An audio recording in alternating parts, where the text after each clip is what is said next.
시청자 여러분 안녕하십니까? 채널 K 뉴스입니다. 제26대 퀸즈 한인회장에 김수연 변호사가 취임했습니다. 14살에 이민을 온 김 회장은 뉴욕 일원 한인단체장 중 사실상 첫 번째 1.5세 회장이 돼 어깨가 무겁다며 한인단체 세대교체 모범 사례가 되겠다고 각오를 밝혔습니다. 지한샘 기자가 취재했습니다. 제26대 김수연 퀸즈 한인회장이 취임했습니다. 오늘 오전 퀸즈 플러싱 타운홀에서 열린 취임식에는 퀸즈 지역 선출직 정치인들과 한인 단체장 그리고 김 회장의 지인들이 참석해 새롭게 출발하는 김수연 회장의 취임을 축하했습니다. 지역 정치인들은 축사를 통해 퀸즈 한인회의 그동안의 노고에 감사를 표하고 새롭게 출발하는 퀸즈 한인회가 한인들뿐만 아니라 지역사회를 위해 큰 역할을 해줄 것을 당부했습니다. 퀸즈 한인회 이강원 이사장으로부터 임명장과 한인회계를 넘겨받은 신임 김수연 회장은 1.5세와 2세 전문직 한인들이 중심이 되어서 각 분야별 무료 상담 행사를 개최하는 등 지역 한인들에게 실질적인 도움을 주는 한인회가 될 것을 약속했습니다.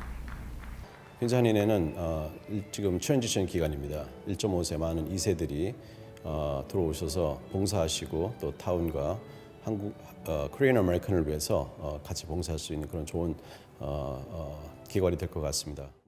지난 4년 8개월 동안 퀸즈 한인회를 이끌었던 류재봉 전 회장은 1세대의 경험과 1.5, 2세대의 전문성이 힘을 합치면 한인사회가 더 빨리 성장할 수 있다며 신임 집행부에 힘을 보태겠다고 밝혔습니다. 이제 저희가 한 것은 일단은 우리는 털을 닦았고 이제는 1세대 또 이어서 1.5 또 2세대 이렇게 앞으로 계속 가면서 이 사람들이 우리처럼 1에서 시작하지 말고 1 더하기 1.5면 2.5가 되잖아요.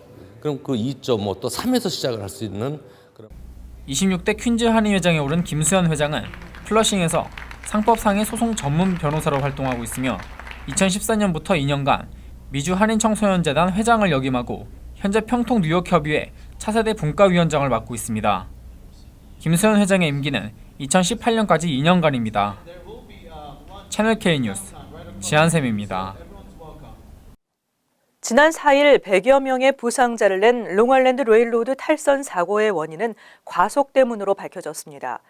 열차는 사고 당시 규정 속도의 2배가 넘는 시속 10마일로 운행했던 것으로 알려졌습니다. 지난 4일 오전 8시 30분쯤 LIRR 열차가 브루클린 애틀랜틱 터미널 승강장에 저속으로 진입하다 멈추지 못하면서 선로를 벗어나 100여 명이 넘는 승객이 다치고 출근길은 아수라장이 됐습니다. 이 사건을 수사하고 있는 연방교통안전위원회는 5일 사고 열차가 트랙 끝을 벗어나지 못하도록 하기 위해 설치된 범핑 블럭을 들이받을 당시 규정 속도의 2배가 넘는 시속 10마일 이상으로 운행하고 있었던 것으로 나타났다고 밝혔습니다. 트럭에서 열차 운행 규정 속도는 시속 5마일입니다. 연방교통안전위원회는 해당 열차는 당시 시속 33마일로 운행하다 사고가 발생한 종착지에 접근할 때쯤 시속 15마일로 속도를 줄이는 데 성공했습니다. 하지만 역에 진입한 후 범핑 블럭을 칠 당시에는 시속 2마일에서 10마일 사이로 속도가 불규칙했던 것으로 알려졌습니다. 연방교통안전위원회는 해당 열차 운전사와 엔지니어 등을 상대로 자세한 사건 당시 상황을 조사하고 있습니다. 뉴욕 한국문화원이 문학의 블랙리스트를 만들어 관리했다는 의혹이 제기돼 파문이 일고 있습니다. 재외 예술인들의 사상 검증을 위한 블랙리스트 의혹인데 뉴욕 문화원 측은 당혹스럽다는 입장을 보이고 있습니다. 한국의 JTBC 뉴스는 5일 뉴욕 한국문화원이 지난해 5월 전시회를 한 달 앞둔 시점에서 갑자기 행사를 취소했는데 이는 특정 작가를 배제하기 위함이었다는 증언이 나왔다고 보도했습니다. 보도에 따르면 전시 관계자는 예술가들 명단을 주고 한번 조사를 해보라며 뉴욕에서 활동하고 있는 예술가들 중에서 사상이 의심된다는 표현들이 나와서라고 밝혔습니다. 뉴욕 한국문화원이 블랙리스트를 만들어 관리한다는 내용의 증언을 했습니다. 문체부 관계자도 해외 문화원에서 블랙리스트 작업이 이루어진다는 말을 들었다고 증언하며 관련 보도 내용을 뒷받침했습니다. 또 JTBC는 이번 사건에 김기환 뉴욕 총용사 등 외교 라인의 개입 흔적도 나타난다고 보도했습니다. 전시 관계자는 김기환 총용사와 오승재 문화원장과 회의가 한 번 열렸는데 그리고 나서 바로 위쪽에서 전시를 취소하라고 했다며 의혹을 제기했습니다. 이에 대해 뉴욕 문화원 측은 관련 보도 내용은 전혀 사실이 아니라며 블랙리스트를 만들어 관리한 적이 없다고 일축했습니다. 또 이번 전시회 문제와 관련해 문화원장과 총영사가 회의를 연 사실도 없다며 문화원의 확인도 없이 관련 내용이 사실인 것처럼 보도돼 굉장히 당혹스럽다는 입장을 보였습니다. 한국 외교부가 2017년 6대 핵심 외교 과제를 발표했습니다. 계속되는 전 세계 테러와 재해로부터 한국 국적자들을 보호하기 위해 재외 국민 보호 강화 등을 적극 추진할 계획을 밝혔습니다. 외교부는 4일 국방부, 통일부, 보훈처와 공동으로 진행한 2017년도 외교 안보 분야 업무 보고에서 6대 핵심 외교 과제를 밝혔습니다. 6대 핵심 과제는 테러 빈발 시대 대한민국 국민보호 강화, 북핵과 북한 문제 해결을 위한 전방위 외교, 영내 환경에 능동적으로 대응하는 주변국 외교, 주요 국제 현안 해결에 기여하는 글로벌 외교와 미래 성장 동력 확보를 위한 경제 외교, 그리고 신뢰받는 중견국으로서의 공공 외교 등입니다. 특히 2천만 해외 여행객 시대를 맞아 해외 지역에 체류하는 재외 국민과 단기 체류자 보호 강화 차원에서 해외 테러 범죄 대비 예방과 대응 시스템 최적화, 영사 분야 편익 증진과 대국민 영사 서비스 제도 개선 등을 적극 추진할 계획을 밝혔습니다. 테러 범죄 대비 예방과 대응 시스템으로는 위험 지역 안전 공지와 여행 경보 적시 발령, 해외 사건 사고 예방을 위해 대국민 홍보 확대, 그리고 영사 실무 교육 대폭 강화, 영사 콜센터 해외 연락 두절자 안전과 소재 확인 체제 24시간 가동, 끝으로 형사 사법 공조와 범죄인 인도 관련 국제 협력 강화 등입니다. 올 여름부터 푸드스탬프 수혜자들은 온라인을 통한 식료품 구매가 가능해집니다. 뉴욕, 뉴저지 등 7개 주에서 시범 운영을 할 예정입니다. 5일 연방농무부는 온라인 쇼핑이 활성화되는 시대 흐름에 맞춰 일부 지역에서 푸드스탬프를 통한 온라인 쇼핑이 가능하도록 하는 프로그램을 2년 동안 시범 운영한다고 밝혔습니다.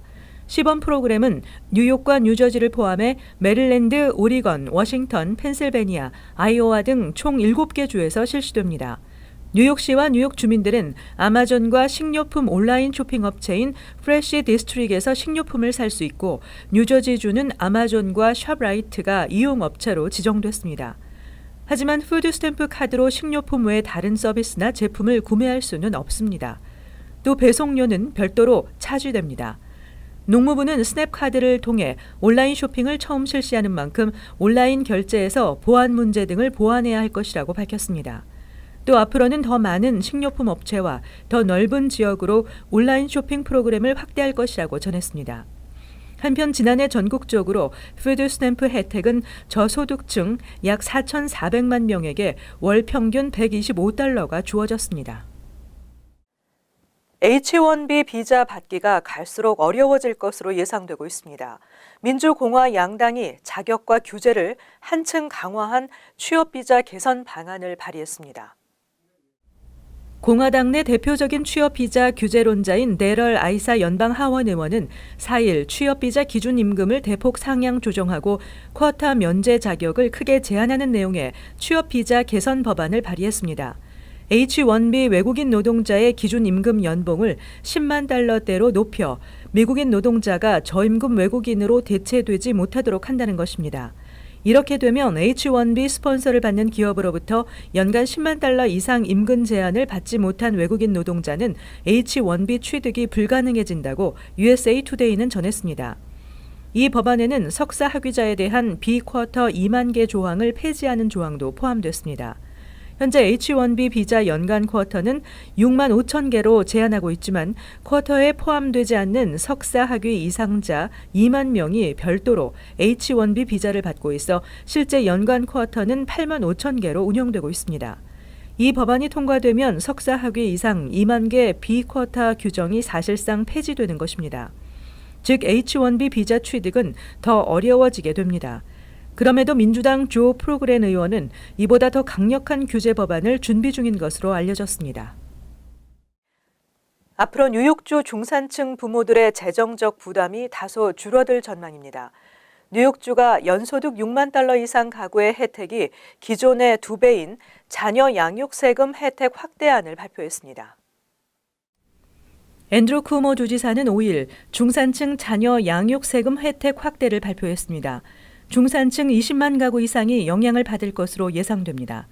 자녀 양육 세금 혜택 확대안에 따르면 가구 연소득이 6만에서 15만 달러 사이의 가구일 경우 세금 공제액이 2배 이상 늘어납니다.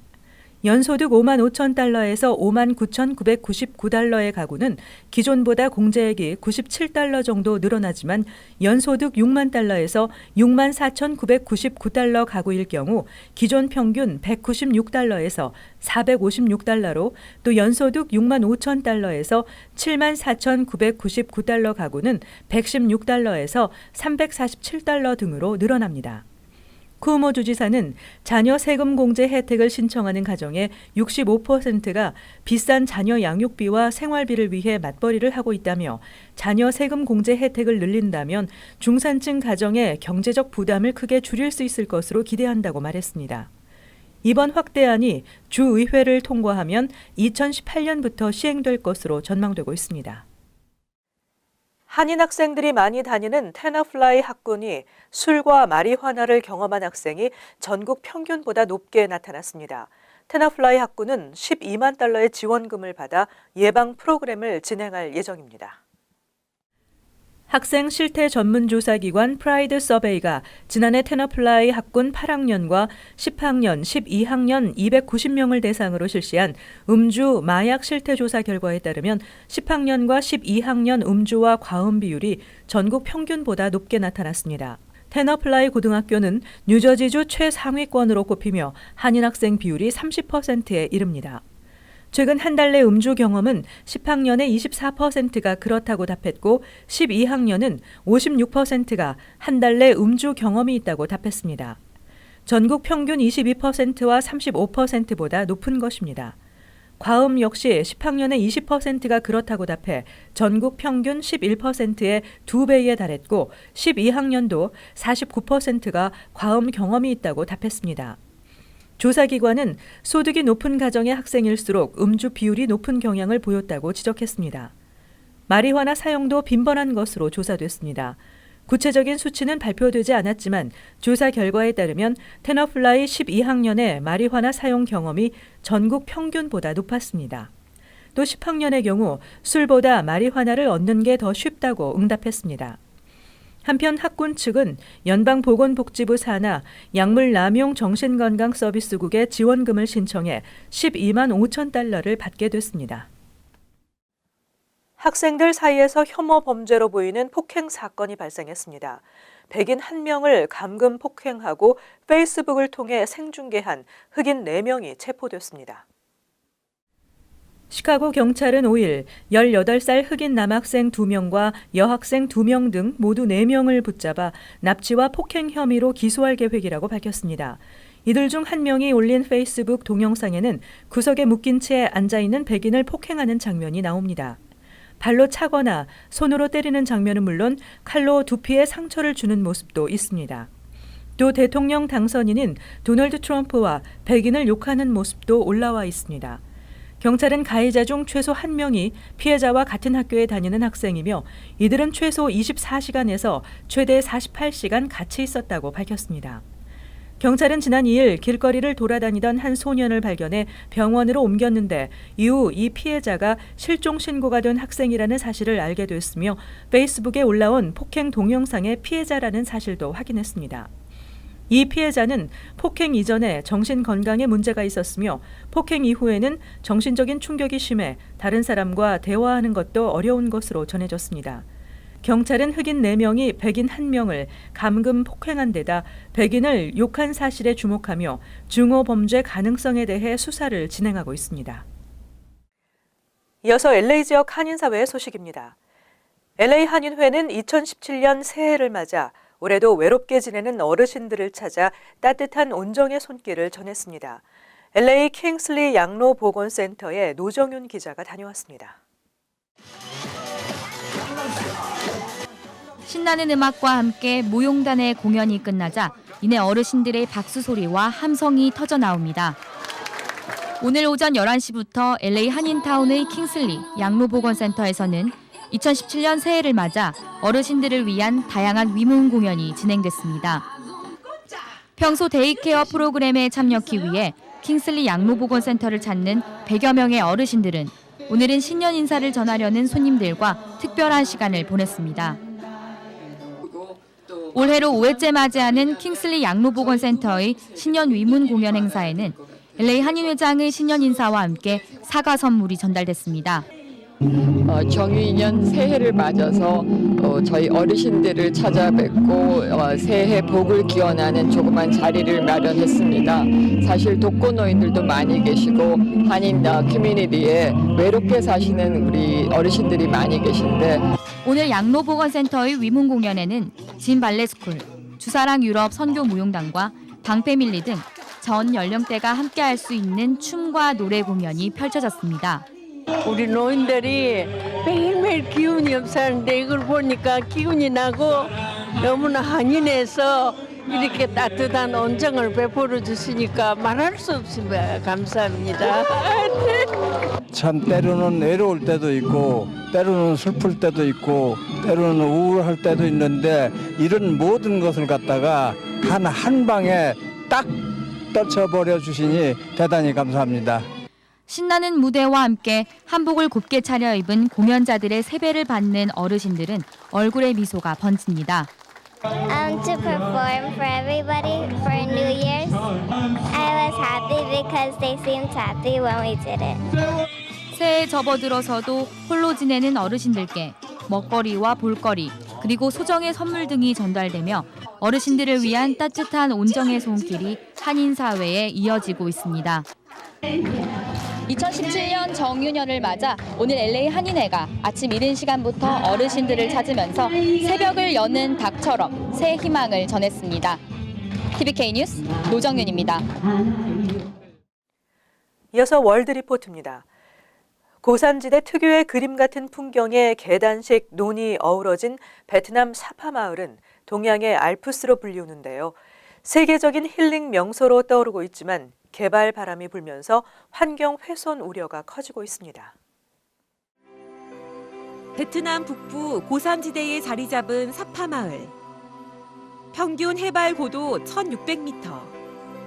굽이굽이 산 능선들에 둘러싸여 한 폭의 그림 같은 풍경을 만들어냅니다. 천혜의 자연을 도화지 삼아 소수 민족들이 땀으로 일군 계단식 논이 끝없이 펼쳐져 있고 산속 오지마을의 운치까지 더해져 동양의 알프스로 불립니다. Chúng tôi cũng hy vọng rằng là Sapa trong thời gian tới sẽ trở thành một đô thị thực sự là đẹp, thực sự hấp dẫn trong du khách. 몇 해 전만 해도 인적이 뜸한 오지 여행지로 꼽혔지만 지난해 베트남 수도 하노이와 연결되는 고속도로가 개통되면서 개발 바람이 휘몰아치고 있습니다. 해발 3,142m로 베트남 최고봉인 판시판산 정상까지 하루 2,000명을 실어 나르는 케이블카도 설치됐습니다. 이틀이 걸렸던 여정은 단 20분으로 단축됐지만 산비탈 곳곳이 벌거숭이가 된 모습에 관광객들의 마음도 두 갈래로 나뉩니다. It's nice, it's convenient for us, but we're tourists, so there's always the flip side. If I lived here and I grew up here, I probably wouldn't like it. 숙박업체의 객실 수도 2010년 2,500개에서 지난해 4,000개로 2배 가까이 늘었고 지금도 계속 새로운 건물이 들어서고 있습니다. For me, it's a bit disappointing. But it's for other people. I think that is better because it's safer. 사파 마을의 지난해 관광 수입은 5,800억 원. 고즈넉하던 마을이 관광객들로 북적이며 5년 만에 3배나 껑충 뛰었습니다. 하지만 푸른 숲과 계단식 논이 케이블카나 콘크리트 계단의 자리를 빼앗기면서 사파 마을 고유의 아름다움과 소수민족 문화를 잃게 될 것이란 우려도 만만치 않습니다. Not really like listening to the traditional culture. I think they're doing in the future they will change a lot. 관광업 종사자들도 우후죽순식 개발 정책을 재검토해야 한다고 주장합니다. Now the investment going on in Sapa for some of them is a short-term vision. which will bring massive tourism. 사파 마을이 세계적인 힐링 명소로 자리 잡을 수 있도록 환경을 해치지 않는 종합적인 개발 대책이 시급하다는 목소리가 커지고 있습니다. 다음은 간추린 소식입니다. 론킴 뉴욕주 하원 의원이 주 하원 다수당 지도부에 임명됐습니다. 한인으로는 처음입니다. 칼 헤스티 뉴욕주 하원의장은 4일 2017-2018 회기 뉴욕주 하원 지도부 명단을 발표하고 론킴 의원이 원내 민주당 사무총장에 임명됐다고 밝혔습니다. 원내 민주당 사무총장은 민주당의 각종 법안과 정책을 홍보 지원하는 역할을 맡게 됩니다. 뉴욕 한인학부모협회가 몬트피어 병원에서 의문의 폭행 피해를 입은 김성수 씨에 대한 대규모 시위를 위해 버스를 대절합니다. 이번 4차 항의 시위는 다음 달 2일 오전 11시 병원 앞에서 펼칠 예정입니다. 시위 참여자를 위한 버스는 2일 오전 10시 한양마트 플러싱 매장 앞에서 출발합니다. 이날 시위에는 토니 아벨라 뉴욕주 상원의원도 참석해 기자회견을 연 후 진실 규명을 요구할 계획입니다. 브루클린과 맨하탄을 연결하는 휴캐리 터널의 현금 톨부스 재고 공사로 맨하탄 방향 차선에 이달 말까지 정체 현상이 예상됩니다. 공사는 5일 오후 8시 시작됐고 캐리시스 시스템은 4일 설치됐습니다. 퀸즈 미드타운 터널과 RFK 브릿지 등 시내 7개 터널과 교량의 현금 톨부스가 점진적으로 제거될 예정이며 이후에는 이지 패스를 이용해야 합니다. 대학 수학 능력 시험인 ACT를 위한 온라인 강의가 무료로 제공됩니다. ACT사는 5일 ACT 질문의 날이란 온라인 강의를 오는 5월에 무료로 제공하기로 했다고 밝혔습니다. 하지만 온라인 강의는 오픈에드 웹사이트를 통해 회원 가입 후 신청할 수 있습니다. 영어, 수학, 독해, 과학 등 4개 영역에 대한 수업이 제공되고 문제를 푼 뒤 정답에 대한 해설을 통해 다음 문제를 해결하는 데 도움을 주도록 꾸며져 있습니다. 이어서 환율과 증권 소식입니다.